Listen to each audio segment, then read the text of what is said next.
Hi everyone, मेरा नाम है अभिषेक और इस वीडियो में मैं आपको बताने जा रहा हूं कि केवीपीवाई एग्जाम क्या है, कौन से बच्चे इसको दे सकते हैं और सबसे इंपॉर्टेंट इसकी तैयारी कैसे की जाती है। अगर आप एक बार में इसको क्वालिफाई करना चाहते हैं तो वीडियो को लास्ट तक देखें। इस वीडियो को मैं 4 सेक्शन में डिवाइड कर देता हूं। पहला, केवीपीवाई क्या है और कौन से बच्चे इसको दे सकते हैं। दूसरी बात, पेपर कैसा आता है, मार्किंग स्कीम क्या है। तीसरा, कैसे इसकी तैयारी करें, क्या पढ़ना चाहिए। और चौथा और सबसे इंपॉर्टेंट, इंटरव्यू कैसे क्लियर करना है। Let's start. सबसे पहला पार्ट की एग्जाम क्या है। केवीपीवाई 1999 में स्टार्ट किया गया था, गवर्नमेंट ऑफ इंडिया की स्कीम है ये, और इसका फुल फॉर्म होता है किशोर वैज्ञानिक प्रोत्साहन योजना। It's a very good scheme. इसके अंदर अगर आप क्वालिफाई कर जाते हैं तो पर मंथ आपको स्कॉलरशिप मिलती है। इसका मेन मकसद क्या है? देखिए, इसका मेन मकसद ये है कि इंडिया में जो स्टूडेंट्स हैं, जो साइंटिफिक अप्रोच के बच्चे हैं, उनको आगे बढ़ाना कि रिसर्च एंड डेवलपमेंट में जाएं। देखिए, the world is a very fast changing place और दुनिया में इनोवेशंस बहुत ज्यादा जरूरत है आज के डेट में और बहुत तेजी से ये हो रहा है। तो इंडिया में भी हम चाहते हैं कि ऐसे स्टूडेंट्स को आगे लाया जाए, उनको पढ़ाया जाए, सारी चीजें की जाए, उनको सपोर्ट किया जाए।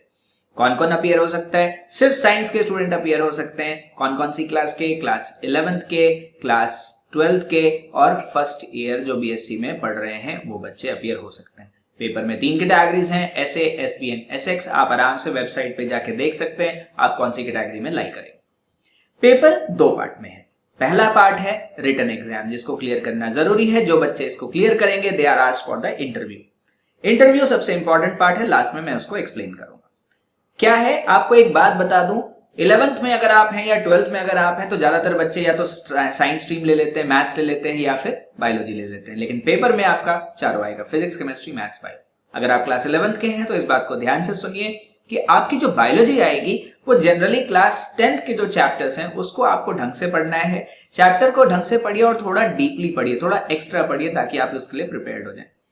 11th क्लास में बच्चों को इसलिए भी दिक्कत आती है थोड़ी ज्यादा केवीपीवाई क्लियर करने में। रीजन यही है क्योंकि सब्जेक्ट चारों आएगा। वो तो तैयारी पूरे साल 3 की कर रहे हैं, सब्जेक्ट आएगा चारों, तो आपको चौथे सब्जेक्ट पे भी ध्यान देना है। पेपर में 2 सेक्शन है, सेक्शन 1, सेक्शन 2। जनरली सेक्शन 1 में सारे मैंडेटरी होते हैं। देखिए, वो तीनों पेपर में थोड़े थोड़े रूल्स डिफरेंट है। आप वेबसाइट पे जाके वो सारा देख सकते हैं, उनका सिलेबस भी देख सकते हैं। मैं उसमें ज्यादा डीपली जाऊंगा नहीं।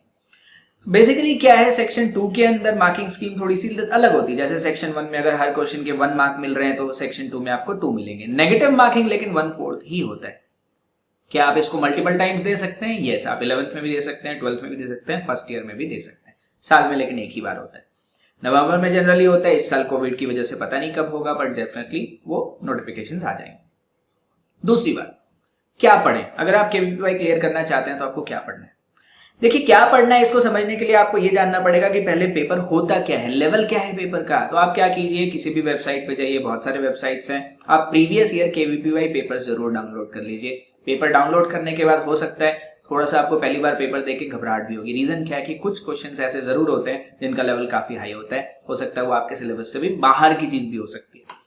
लेकिन इस एग्जाम का जो मकसद है, साइंटिफिक माइंड ढूंढना, ये वही करता है। आपको एक बात बताऊं, 2 तरह का पेपर होता है। एक अप्लाई बेस्ड पेपर होता है, एक सप्लाई बेस्ड पेपर होता है। अप्लाई पेपर में क्या होता है कि आपको कंसेप्ट्स लगाने पड़ते हैं। सप्लाई में क्या है, बस पढ़ा रटा लगा दी। तो आपको क्लियरली बता दूं, ये जो पेपर है ये अप्लाई बेस्ड है। मतलब आपको कंसेप्ट्स लगाने हैं, आपके कंसेप्ट स्ट्रांग होने चाहिए, क्लियर होने चाहिए, आपको पता होना चाहिए कि आप क्या कर रहे हैं। मेरा जो सजेशन है वो ये है कि प्रीवियस ईयर पेपर्स देखने के बाद आपको एक आइडिया ये भी लगेगा, आप एनसीईआरटी के जो एडिशनल एक्सरसाइज हैं उनको देखें। एडिशनल एक्सरसाइज आपको ना मेंटली चैलेंज करता है। वो बोलता है आपको कि आपने जो पढ़ा है उसको हायर लेवल पे कैसे लगाना है। तो एनालाइज करना सीखिए, क्वेश्चन को पढ़ के कैसे अप्लाई करना है कंसेप्ट, वो बहुत जरूरी है। कोई पर्टिकुलर बुक नहीं पढ़ सकते आप। अगर मैं ऐसा नहीं सजेस्ट कर सकता कि नहीं यही बुक पढ़ लो, इससे हो जाएगा। जनरली अगर आप आईआईटी पीएमटी की तैयारी कर रहे हैं तो वो आपकी केवीपीवाई की तैयारी को कॉम्प्लीमेंट करता है, प्रॉब्लम नहीं है। उससे आपको जरूर हेल्प मिलेगा। अगर आप अच्छे लेवल की तैयारी कर रहे हैं तो अलग से ज्यादा आपको कुछ करने की जरूरत नहीं होती। जब आप मेन क्लियर कर लेते हैं, जब आप इस पेपर को क्लियर कर लेते हैं, then they call you for the interview. Interview इसका सबसे इंपॉर्टेंट पार्ट होता है। इंटरव्यू क्या होता है मैं बता दूं आपको कि उसमें 6 से 7 लोग होंगे। हर डिपार्टमेंट के लोग होते हैं, फिजिक्स से, केमिस्ट्री से, मैथ्स से, बायोलॉजी से, चारों डिपार्टमेंट से लोग होंगे। इंटरव्यू का मेन मकसद है ये चेक करना कि क्या सच में आपका अप्रोच साइंटिफिक है या नहीं है। आप क्या करना चाहते हैं, वो एक इंसाइट लेना चाहते हैं आपके दिमाग में क्या है। तो वहां पे क्या होता है, वो इस बात को जरूर देखते हैं कि आपने बचपन में भी क्या किया। जैसे फॉर एग्जांपल अगर आपने बचपन में कोई साइंस प्रोजेक्ट अच्छा बनाया था, इंटरेस्ट आपने दिखाया था, तो वहां पे आपको बोनस पॉइंट्स मिलेंगे। क्वेश्चन वो हर सब्जेक्ट से पूछेंगे, लेकिन वो जनरली आपसे ये भी पूछते हैं कि आपका फेवरेट सब्जेक्ट क्या है। फेवरेट सब्जेक्ट पूछने से पीछे मकसद ये है कि उस सब्जेक्ट से वो आपसे थोड़ा डीपली क्वेश्चंस पूछेंगे, और अगर आप उसको बता पाए तो उनको समझ आ जाता है कि इसका इंटरेस्ट ये है, इसको हम ये कोर्स ऑफर कर सकते हैं। अब जैसे आपको एक एग्जांपल बताता हूँ, मिली रोहिला मेरी एक स्टूडेंट जिसने क्वालिफाई किया था KVPY, जब वो इंटरव्यू के लिए गई तो इंटरव्यू में उससे पूछा कि बेटा आपका फेवरेट सब्जेक्ट क्या है। उसने कहा मेरा फेवरेट सब्जेक्ट है केमिस्ट्री। तो उन्होंने कहा कि एक बात बताओ, आप नहा के आए हो? जब उसने कहा हाँ सर, तो उन्होंने पूछा कि बताओ आपने जो बॉडी वॉश या फेस वॉश यूज किया था, बताइए उसके केमिकल कॉम्पोजिशन क्या है। नाउ सी, ये क्या है? ये applications of science in daily life है। ये हर बच्चे को नहीं पता होगा, ये उसी बच्चे को पता होगा जो क्यूरियस होगा कि हाँ ये बॉटल है, इसमें पढ़ के देखता हूँ क्या है। तो जो क्यूरियस माइंड है वो बड़ा इंपॉर्टेंट है। अच्छा, यहाँ पे एक थोड़ी सी प्रॉब्लम ये भी रहती है कि जो खास करके मेडिकल वाले बच्चे हैं वो उनसे मैथ्स के क्वेश्चन भी पूछ देते हैं। जैसे हिमांशु जब वो क्वालिफाई करके गया था तो उसने दोनों 11th और 12th दोनों बार क्वालिफाई किया था, and he got the scholarship also. तो हुआ क्या कि उसने बता दिया था कि मैं बायोलॉजी की पढ़ाई कर रहा हूँ 11th में, पर उन्होंने उसको मैथ्स का क्वेश्चन पूछ दिया था, इंटीग्रेशन का कोई थोड़ा सा मुश्किल लेवल का क्वेश्चन था। बट ठीक है, हो जाता है, एक दो क्वेश्चन अगर गलत कर भी लिया तो कोई प्रॉब्लम नहीं है। इंटरव्यू में मेन चीज क्या है? इंटरव्यू में मेन चीज इज कॉन्फिडेंस। अगर आप कॉन्फिडेंट हैं और नॉलेज आपका डीप है, देखिए फेक नॉलेज लेके अगर जाएंगे तो उनको 10 मिनट में पता चल जाएगा। वो जो वहां पे पैनल में बैठे हुए लोग हैं, they are the best mind in India. Scientist हैं, ऐसे लोग हैं जिनके नाम पे पेटेंट्स हैं, ऐसे लोग हैं जिनकी बुक्स पढ़ाई जाती है यूनिवर्सिटीज में, जो इंटरनेशनल यूनिवर्सिटीज में जाके अपने स्पीचेस देके आते हैं। तो आप उनको मूर्ख तो बना नहीं सकते। तो if you have a genuine liking for the subject, चाहे मैथ्स है, बायो है, केमिस्ट्री है, तो डीप लर्निंग पढ़िए, उसको समझ के पढ़िए। अगर आप समझ के पढ़ेंगे, देखिए सिर्फ बात KVPY की नहीं हो रही, बात किसी भी एग्जाम की हो रही है। किसी भी एग्जाम में आप बेस्ट अपना कब दे पाएंगे? बेस्ट आप अपना तब दे पाएंगे जब आपका नॉलेज कंप्लीट होगा, नॉलेज जब आपका डीप होगा। तो जो भी सब्जेक्ट पढ़िए, थोड़ा डीपली पढ़िए, समझ के पढ़िए, प्रैक्टिस ज्यादा कीजिए, एप्लीकेशन कराइए, अपने आप को चैलेंज कीजिए ना। अब फॉर एग्जाम्पल अगर आपने एक क्वेश्चन किया तो अपने आप से पूछिए कि अगर इसमें ये सिचुएशन चेंज हो जाता है तो हम क्या कर सकते हैं। इससे आपको काफी ज्यादा हेल्प मिलेगी। आप वेबसाइट पे जाइए, इनकी जो सरकारी वेबसाइट है वो भी है। इसके अलावा और भी ऐसे वेबसाइट्स हैं जो सरकारी तो नहीं है लेकिन काफी सारी इंफॉर्मेशन वो देते हैं। वो पेपर भी डाउनलोड करने के लिए आपको देते हैं। तो मैं आपको फिर से बता दूं स्टेप्स आपको क्या करना है। सबसे पहले ये देखिए कि आप कौन सी कैटेगरी में लाई करते हैं। दूसरी बात आप ये देखिए एग्जाम डेट्स वगैरह क्या है, फॉर्म डेट्स वगैरह क्या है, चेक करते रहिए। फॉर्म्स जब आ जाते हैं उसको भर लीजिए केयरफुली। उसकी थोड़ी सी फीस होती है, उसको भरने के बाद you can apply for the exam.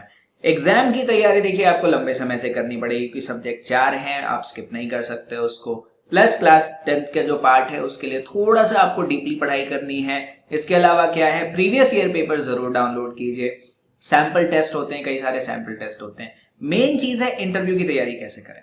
तो आप अपने फैकल्टी मेंबर से, टीचर्स से कह सकते हैं कि वो आपसे क्या करें, वो आपके मॉक टेस्ट ले, मॉक इंटरव्यूज ले। आपके मॉक इंटरव्यूज से आपको थोड़ा सा आइडिया मिलेगा। इंटरव्यू में एक बात और बता दूं कि कई बार ऐसा होता है कि बच्चों को पता नहीं होता कि इंटरव्यू में अपीयर कैसे होना है। अब कैसे पता होगा क्लास 11th का बच्चा कितनी बार इंटरव्यू देने जाता है या क्लास 12th का बच्चा कितनी बार इंटरव्यू देने जाता है।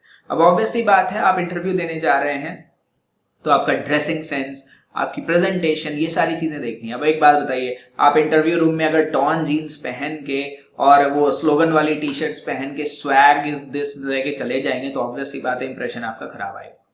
बेसिकली क्या है, you should wear decent clothes, ठीक है ना। आप लाइट कलर की जनरली शर्ट या टॉप आपके लाइट कलर का हो, ट्राउजर्स या स्कर्ट या जो भी आप पहन के जा रहे हैं तो वो थोड़ा डार्क हो, वेल ग्रूम्ड रहिए, अच्छे से नहा धो के जाइए। पता चला सो उठ के ऐसे ही चले गए बाल बिखरे हुए तो that doesn't give a good impression over there. हालांकि ये चीजें सेकेंडरी हैं लेकिन हाउ यू प्रेजेंट योरसेल्फ ये बहुत जरूरी होता है।